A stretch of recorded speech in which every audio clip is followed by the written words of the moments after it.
Hi, everybody. Thanks a lot for showing up for this presentation. We're going to go over some of the upcoming releases for Lab4Games, go over a little bit what is Lab4Games, which you may hear about.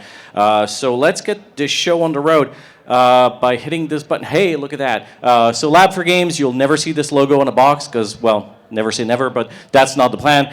So what is Lab4Games exactly? Like Tommy was mentioning, it's essentially one big studio and 5 different sites that operate and work on very creative games. A little bit like Studio Big on the US side, but Lab4Games is on the European side plus the Canadian studio because I don't know, French speaking. Let's have that be the reason. So we've got Days of Wonder, Repo Production, Next Move, which apparently I'm representing, Space Cowboys, and Libellude. So what have all of these labels, what have they made? Well, you know Days of Wonder for Ticket to Ride. Also Mode, Director of Marketing, the Lab4Games Crystal Rose, if you will. I like it. Yeah, I like to be the crystal. Yeah. All right, so I'll just move on the other side, otherwise I fear that I'm going to be tripping, but not in the good way. Or is there a good way? I don't know. Anyway, so Days of Wonder, you know them for Ticket to Ride, Heat, Pedal to the Metal, Repo Production, Seven Wonders Duel, and Duel for Middle-earth, which I hope all of you have tried at this point, and a little game called Just One, which is just fantastic. From the other labels, we have Next Move, we've got Azul, which you may have heard of. There was also the Duel that just came out earlier this year. We had a tournament. There's also a giant version if you want to try it on like an oversized version. We also have challengers, not shown here. Space Cowboys, you know them for Splendor, Unlock, or maybe you don't know them for Unlock, but please do check it out. It's a lot of fun.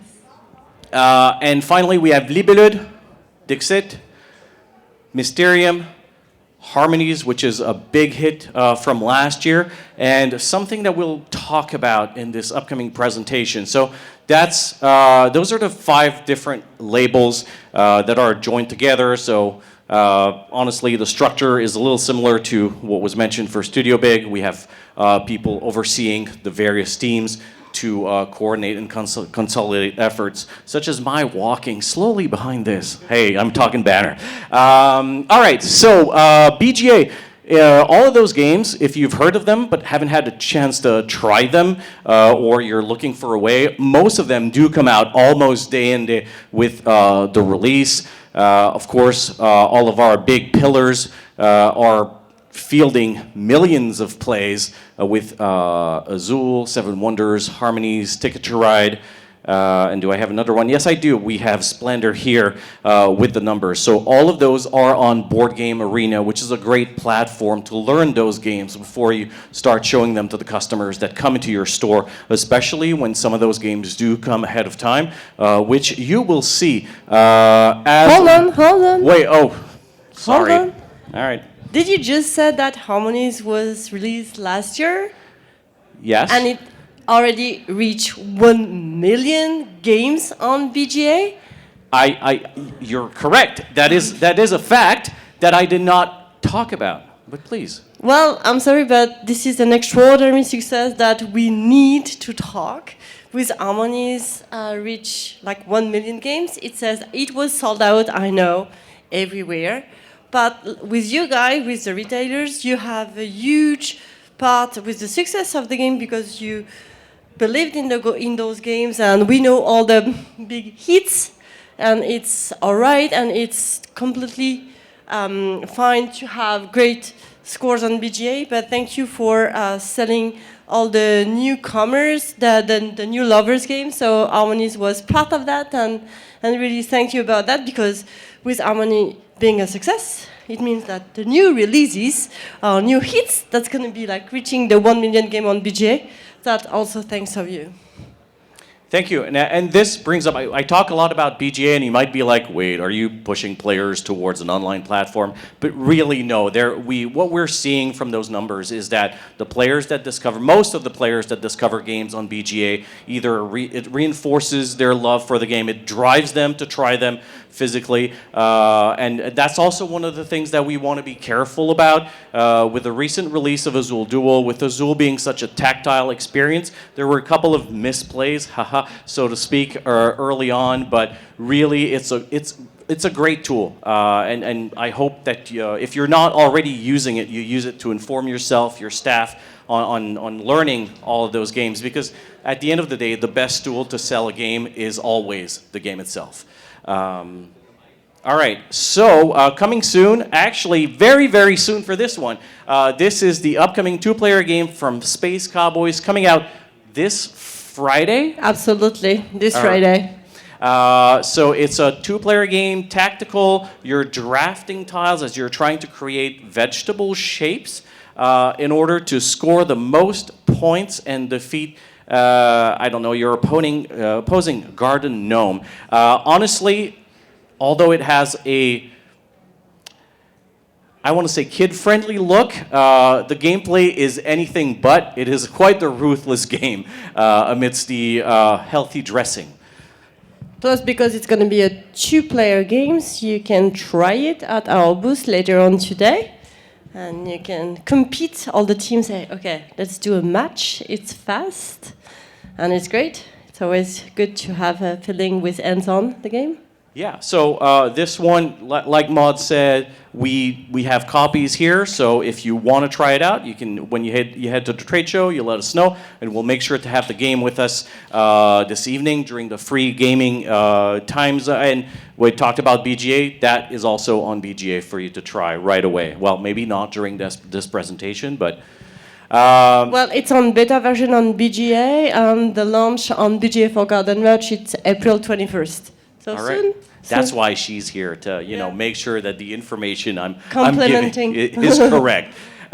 Next up is another two-player game, Toy Battle. That is coming out in May of this year. It really is this fantastic little gem. You're going to play it once, you're going to play it twice, you're going to play it thrice. Yes, I just used thrice in the presentation. That's just the kind of person I am. But that being said, the game features 8 different boards that change some of the fighting conditions. It plays super quick and it's extremely addictive. Honestly, I hope you all get a chance to try it if you haven't already. We have a couple of copies here as well to play. And fun facts? Yeah, so release date it's May 2nd, 2025, and on BGA it has already more than 100,000 games on.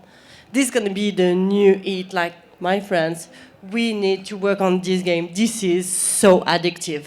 Yeah, this one is like shining all green lights all over. So 100,000 games on BGA already? Looks good. Excellent. Like the game. And speaking of excellence, this is the next Libellud game. It will come out in October. It is called Take Time. It is a cooperative. I want to say, no, it's not a trick-taking game, it's a card placement game. Honestly, just try it and you will fall in love with it. It is really quite the experience that if you're fans of the crew or these types of games, it really captures that spirit in a presentation that only Libellud can put together, creating these oniric atmospheres and sets. Any fun facts about this one? No, this is, okay, I cannot say this is my favorite all slides, but I do love all of our games for sure.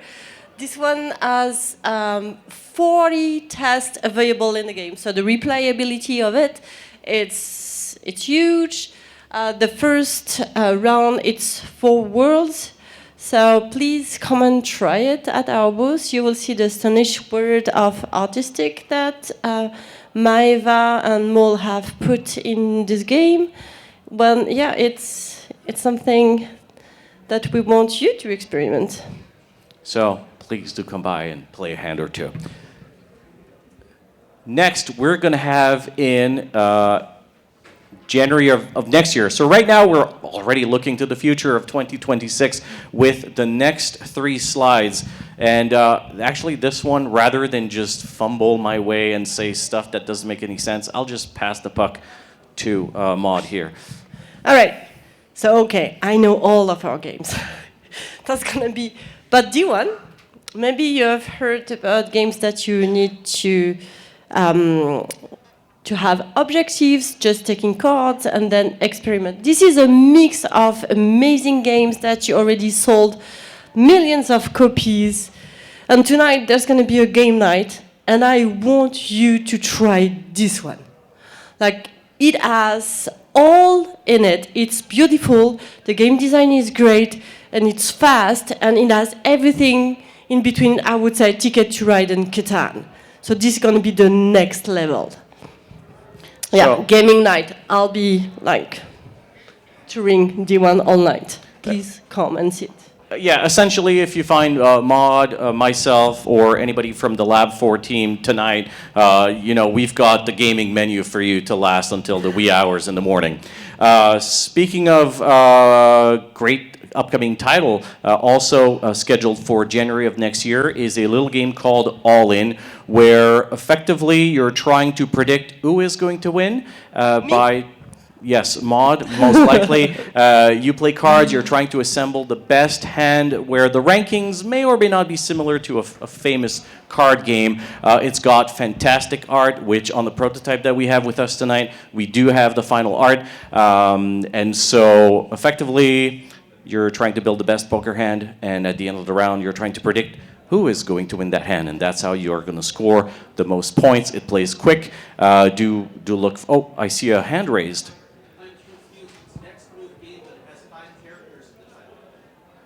Ah, yes, that's a great point, and that's something that has actually stealthily changed in 2023 with the release of Hey, That's My Fish under the Next Move label. Actually, Next Move is now Plan B and Pretzel. All of that is under the Next Move game, and so this 4 characters per title is not something that we're following along. But thank you for bringing that up. It always brings a smile to my face to know that people really like that little bit. Moving on, after all-in predictions, is Battle of Oth. This is in the embargo room. It allows you to recreate one of the most famous and epic battles in the Star Wars universe, when the Empire assaulted the rebellion on the planet Oth, which is very cold, kind of like February in Canada. It is based on the command color system that most of you probably know from the Memoir 44 system, which is you play a card, you move your troops, and you battle it out. It's going to have more than 70 miniatures, 15 scenarios, so get ready to either wreck some AT-ATs or have those, well, no, actually, that would the snow speeders roll. Anyways, play it. It's Star Wars. It's great. It's got minis. I see a hand raised in the back, or was it someone stretching? I was just stretching. All right, excellent. Any fun facts about this one? Have you seen it in the room? Like, have you touched the little miniatures? Like, when we say 70 miniatures, we are not kidding.